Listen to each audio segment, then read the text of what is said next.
All right, so you're still watching Joy News Prime. It's definitely an irregular session or episode of Joy News Prime, but we're recapping the events we've been watching in the last few hours. Let's get back onto the floor because there's some activity there. You can tell that some members of parliament are engaging in some sort of a squabble.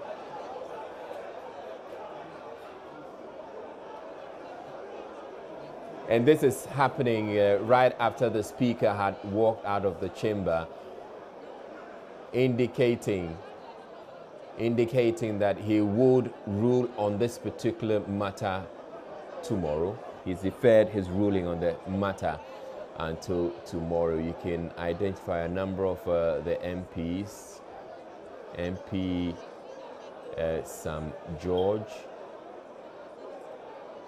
and a number of others engaging in some sort of squabble. Not quite clear exactly why the squabble.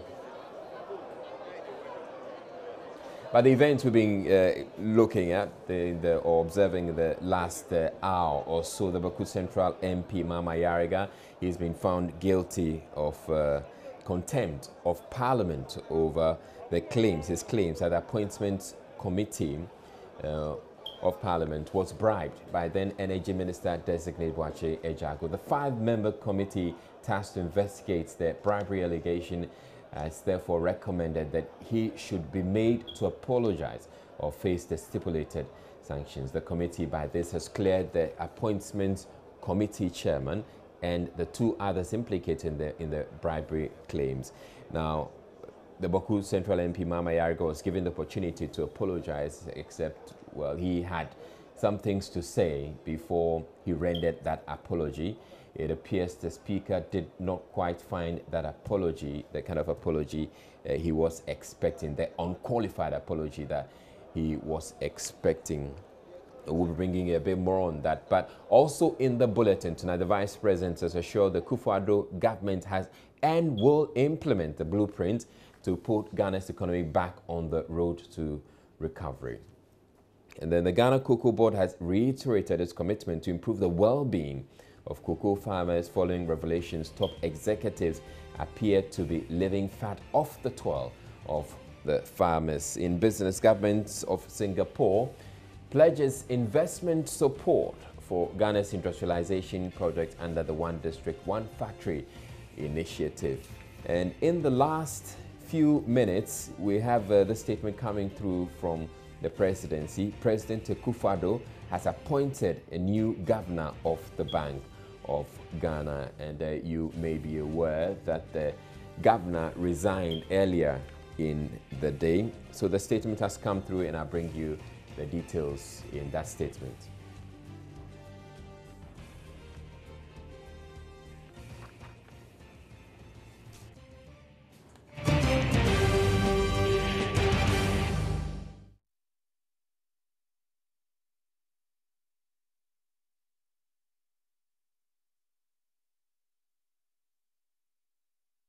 Right, so in our very first story, Bawku Central MP Mama Yariga has been found guilty of contempt by the 5-member committee tasked to investigate claims the Parliament's Appointment Committee was bribed to approve then Energy Minister Boakye Ejago. The committee, in its report presented to the House in the last hour, recommended that the Bawku Central MP render an unqualified apology to Parliament. Chairman of the 5-member committee, in its findings, also cleared the chairman of the Appointments Committee and the 2 others implicated in the bribery allegation. Let's hear the leader, or the chairman of the 5-member committee, Joe Garte. And inter-party coercion needed for consensus building at the Appointments Committee, and indeed all other committees, has broken down considerably. Individual members of the Appointments Committee have become suspicious of each other. Mr. Speaker, the chairman of the Appointments Committee indicated his distrust for Mr. Mama Yariga, whilst Alhaji Mohammed Mubarak Mutaka stressed that it will be difficult to deal with his accusers. The reputation of Parliament and the image of the institution has been greatly injured by the allegation. The reputation and dignity of the First Deputy Speaker, other members of the Appointments Committee, and that of the Minister for Energy have equally suffered considerable damage. As a result of these observations, your committee comes to the firm conclusion that Mr. Honorable Mahama Ayaga is in contempt of Parliament on the strength of Article 112 of the 1992 Constitution, Section 32 of the Parliamentary Act 1965, Act 300, and Orders 28 and 32 of the Standing Orders of Parliament.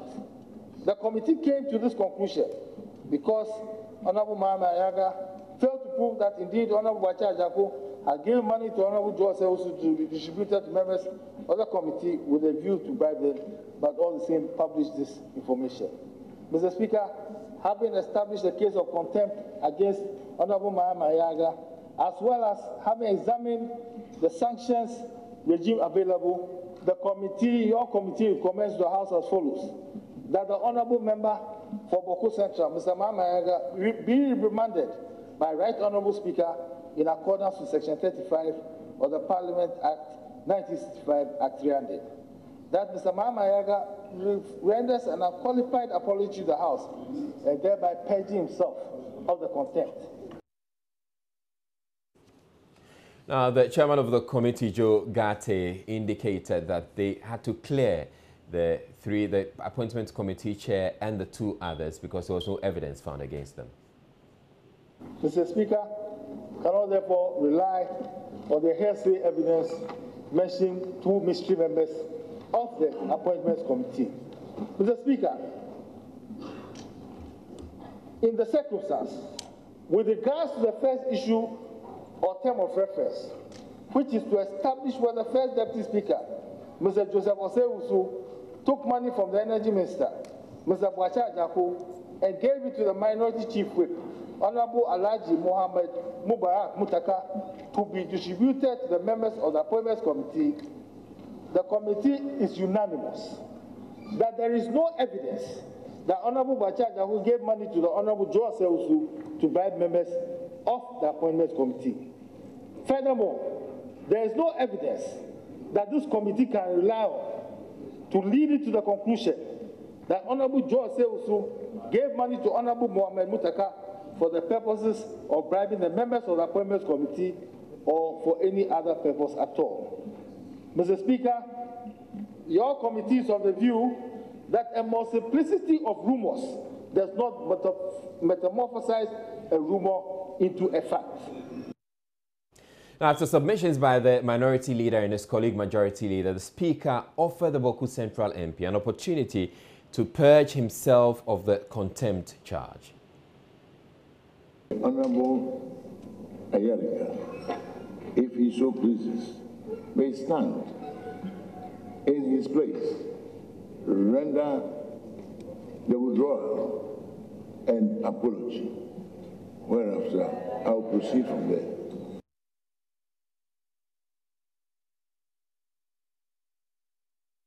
Right, so there were, however, some interventions by some members of the leadership on the minority side who pleaded that the Bawku Central MP be spared the humiliation of apologizing in the bar. The Speaker obliged and allowed him to apologize from his seat. Except when he took to his feet, he had some comments to make. So let's hear him. Mr. Speaker, just like the people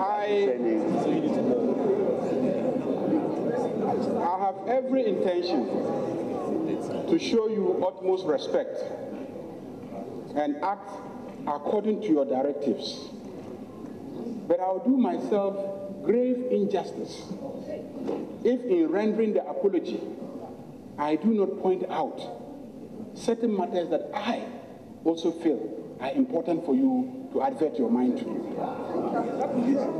Mr. Speaker, in the first place, you set up a committee pursuant to Order 191.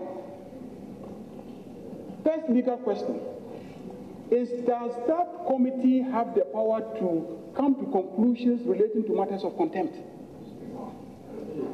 Does it have the power? You set it up to find facts and report the facts to you.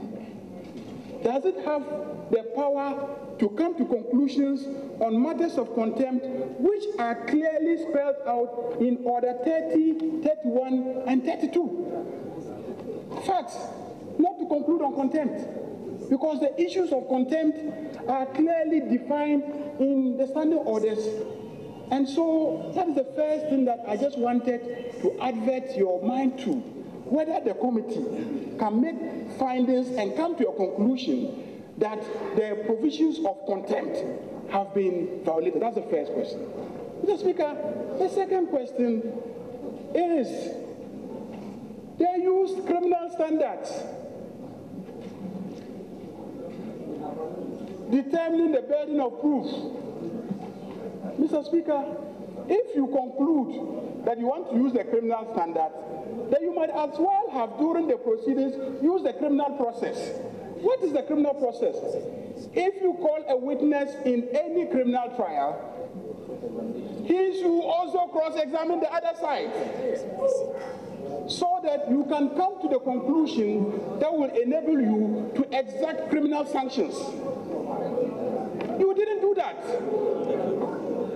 Mr. Speaker, if you say I should apologize, I apologize.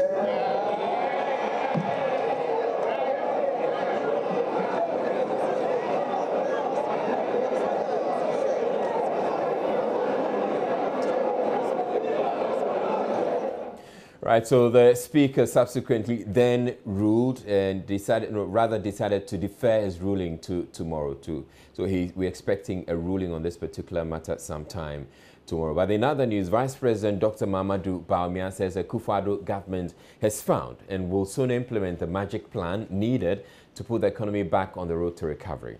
Speaking at a lunch meeting with officials from Germany's Chamber of Commerce and Industry, Dr. Mahamudu Bawumia said a successful implementation of the National Identification System, the address system, and financial inclusion of the mainly unbanked informal sector is a surest way to formalize and restructure.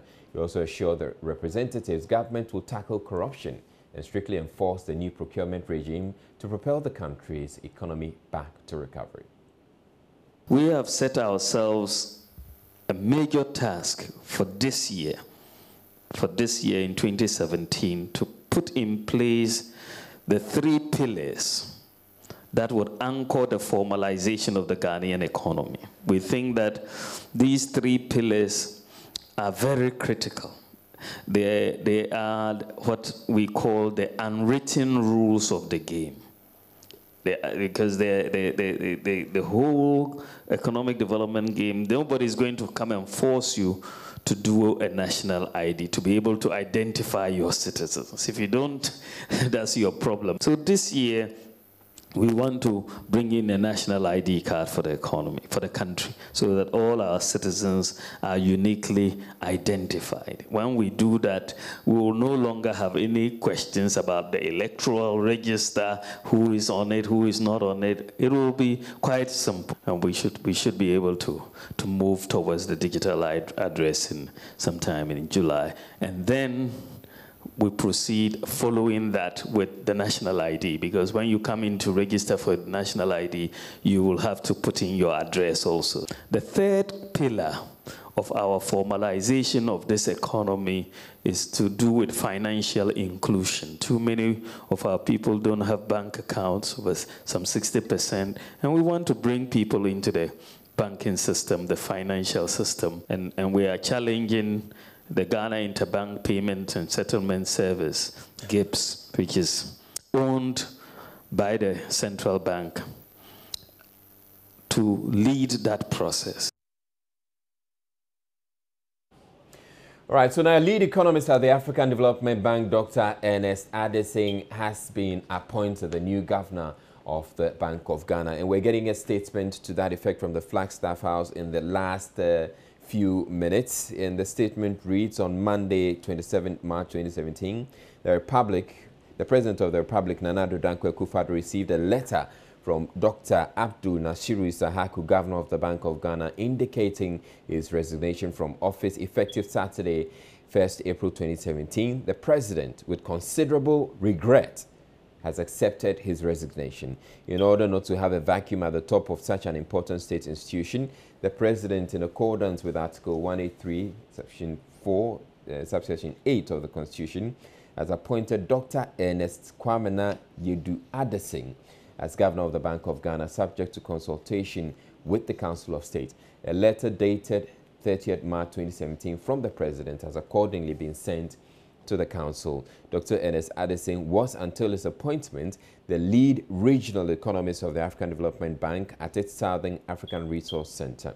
From 2003 to 2011, he served as the Director of Research at the Bank of Ghana and was the Chief Economist of the West African Monetary Institute from 2001 to 2002. Dr. Adesing, an economics graduate of the University of Ghana, Legon, holds an MPhil in economics and politics from the University of Cambridge, England, and a PhD in economics from McGill University, Canada.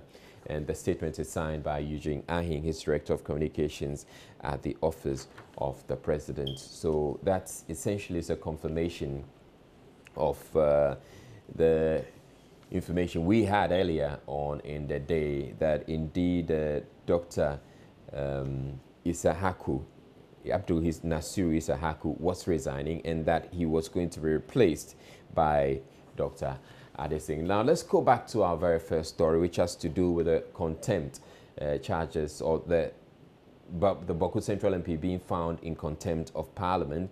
We have parliamentary correspondent Joseph Opoku Gakpo, who's joining us on the line now. Hello, Joseph.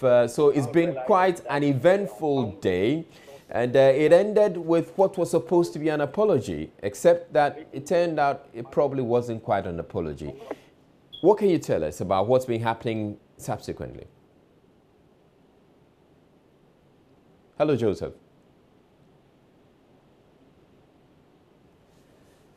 Okay, unfortunately, we appear not to have Joseph on the line. We'll try and raise him again, but we're moving on to other stories. And the Deputy Chief Executive of Ghana Cocoa Board, Dr. Edu Ampoma, has reiterated the board's commitment to improving the lives of cocoa farmers. The assurance comes on the back of public outrage over the salaries of top executives of the board, despite the impoverishment of most cocoa farmers. Dr. Edu Ampoma was addressing a stakeholders forum on improving cocoa production. Before we bring you that report, let's go back to Parliament and Joseph Opoku Gakpo. Hello, Joseph. Apology, the prescription for apology was unqualified apology. The moment you introduce the conjunction if, then it becomes conditional. It is because you are telling me to apologize. That's why I'm apologizing, which means that he did not apologize out of his own volition. And so for you, this apology shouldn't be accepted? For you, this apology... We did not accept it. Parliament did not accept it. So he has not apologized. There is no apology. Is this to say that even in apologizing, he didn't have the right to voice out the concerns he had about this? A refusal to apologize.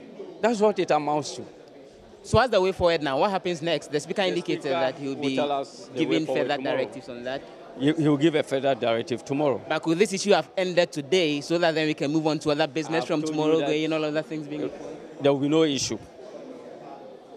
If he had rendered an unqualified apology, there will be no issue. You are part of leadership as the majority chief whip. Why would you set up a fact-finding committee which will end up pronouncing someone guilty of contempt, which Mr. Yarega is saying has absolutely no legal substance? Oh, all right. You think when you set up a committee to find facts, what do you do with the facts? Put out the facts, I suppose. That's Mr. Yarega's argument. And then maybe someone else can take over from there. To tell us that, yes, the allegation was wrong, then we end there. So tomorrow I also make a serious scathing allegation against you. It's unfounded. We set up another committee to tell us that Amyachireme made unfounded allegations against the person who is interviewing him. And we end there. So it perpetuates. I think his appreciation of the work of the committee did not get to the extent to which we wanted the committee to work. But you cannot take it from him. That is his understanding of it. So we look forward to the Speaker's directives tomorrow. What's your expectation? I cannot project. I cannot project what is going to happen tomorrow. Many thanks for speaking to us. The Honorable Ameya Ocheme is the Majority Chief Whip in Parliament with those reactions to what happened on the floor earlier today. He thinks that the said apology that the Honorable Mahama Ayariga rendered is not an apology that should be accepted. In fact, he makes the point that the House has completely rejected this particular apology, and it's based on that the Speaker would be giving the said directives on how the way forward should be. If you would recall, when Mr. Ayariga was given the chance to apologize, he made a number of arguments, insisting, first of all, that this particular committee did not have the right to pronounce him guilty or otherwise of contempt, and so that is something that the Speaker should have adhered his mind to. And he made the point that it looks like this committee used the issues of criminal procedures as the standard when it comes to coming to a conclusion on this. And he thinks that if that was the case, then he should have again been given the opportunity to have cross-examined the said witnesses who appeared before the committee. But all of that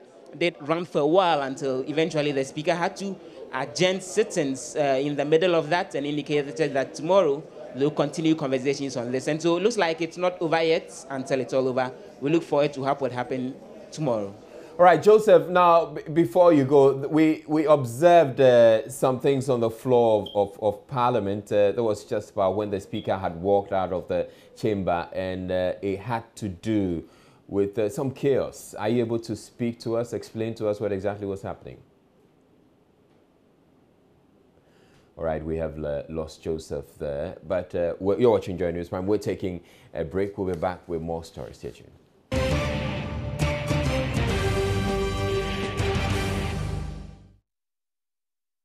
Welcome back to Joy News Prime. Deputy Chief Executive of Ghana Cocoa Board, Dr. Edu Ampoma, has reiterated the board's commitment to improving the lives of cocoa farmers.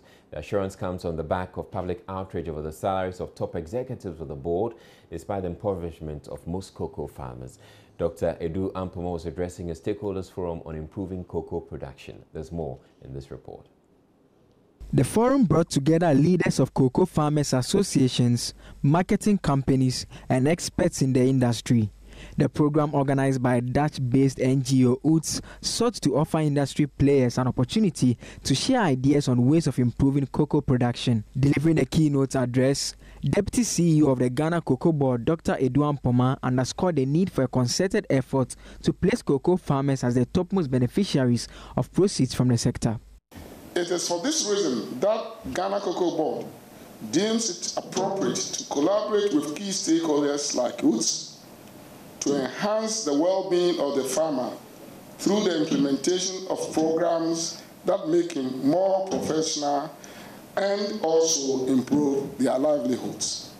The Ghana Cocoa Board has recently made headlines over salaries of top executives.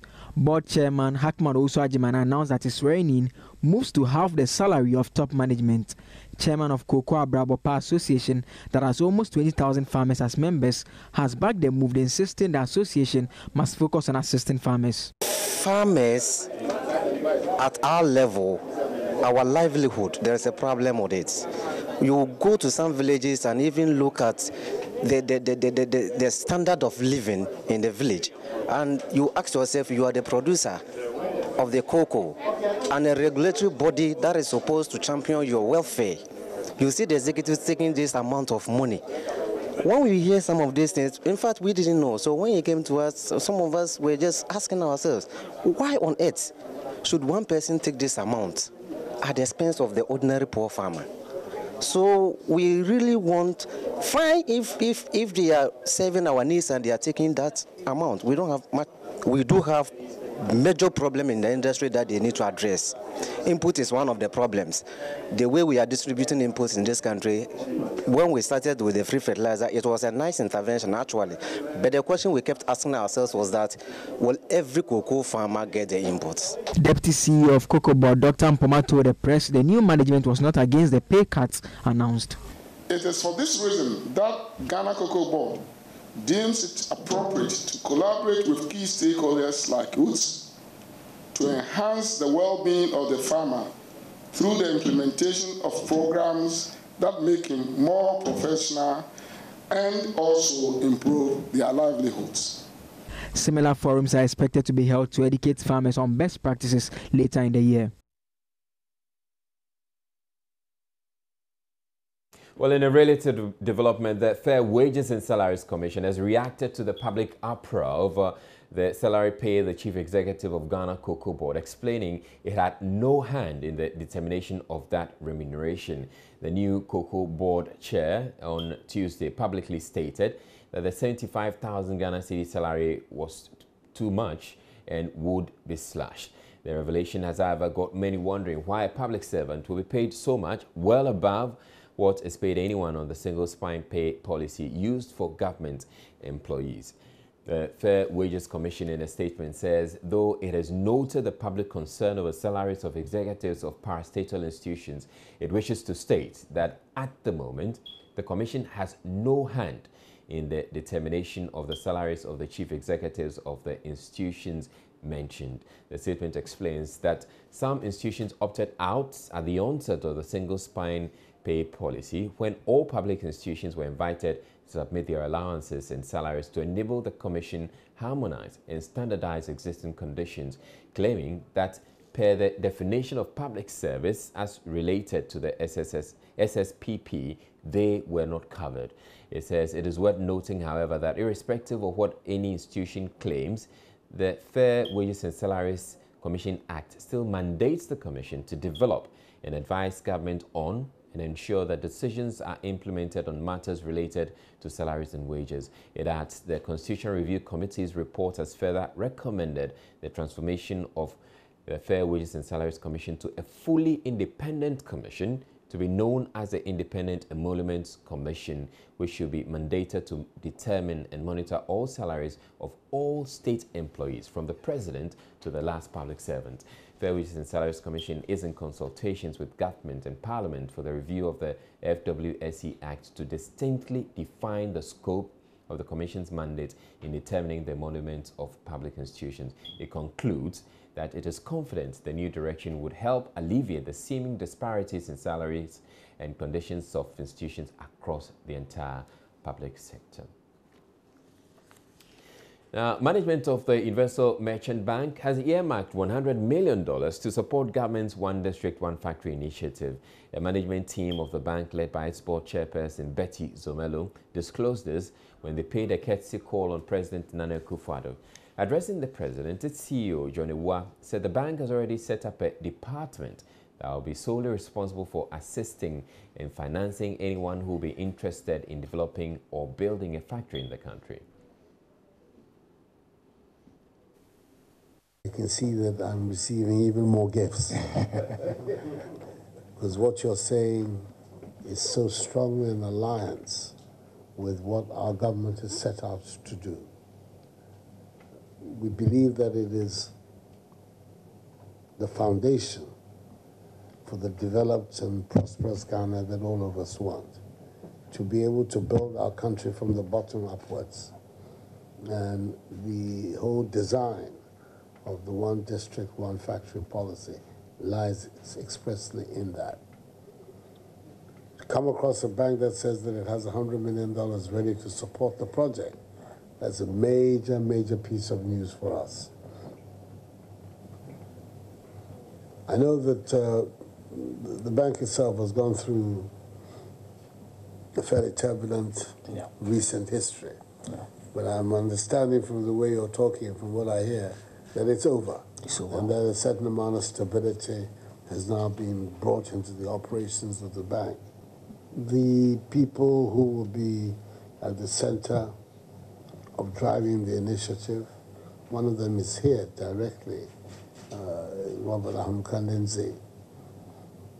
We're hoping the Parliament will be kind to him and approve his nomination to be a Deputy Minister of Trade, rather an industry, but I have no doubt that that will happen. But mostly important is how we in government and you in the private sector can work together in a very transparent and productive manner to bring some of an initiative like this to fruition. That is extremely important. Our main concern is establishing the policy, providing the regulatory framework, and also doing our best to control the business environment in the country. All right, so that was President Akufo-Addo, and just before we go, we're just going to quickly go to Facebook, where we have posted, we're getting reactions from the apology rendered by, or the supposed apology rendered by the Bawku Central MP, Mama Yariga, who's been found guilty of contempt of Parliament. Papa Abeka Wonchi says, I knew from day one that Mama claims was false because the energy minister had no reason to bribe them. To apologize is not a punishment. Maybe 2 months suspension will do. Mambakia says, I'm not thinking about how Mama Yariga disgracefully rendered his unqualified apology, but I'm actually thinking about how he would regain the public trust and how he would stand before Allah, his creator, if it's all a lie on a concocted story. And Awolo says, my understanding is that they are asking Yariga to apologize, which I can't fathom. Why in Ghana, those who make the laws are exempted from the laws, while the innocent poor suffers? His apology, the punishment for contempt. Why me? Why at all am I from Ghana? One of my lecturers ever said in Ghana, the only law that works is that a man does not enter female toilets, which I never believed and think he was undermining our judicial organs, but now I see. Right, so the biggest story for this evening is that Bawku Central MP Mama Yariga has been found guilty of contempt of Parliament over his claims.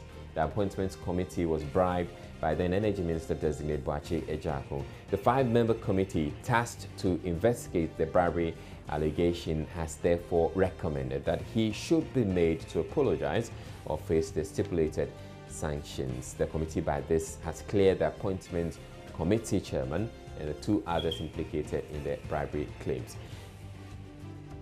Except when Mama Yariga was given the opportunity to apologize, he took to the floor and he had tried to justify and qualify his apology. The Speaker has decided that he is going to rule on the matter tomorrow in Parliament. That's it for the bulletin.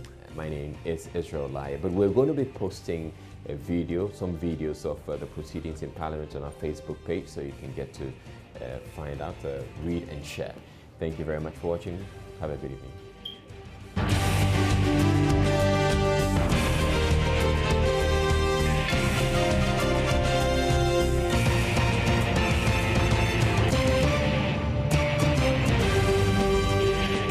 This is Joy News Prime.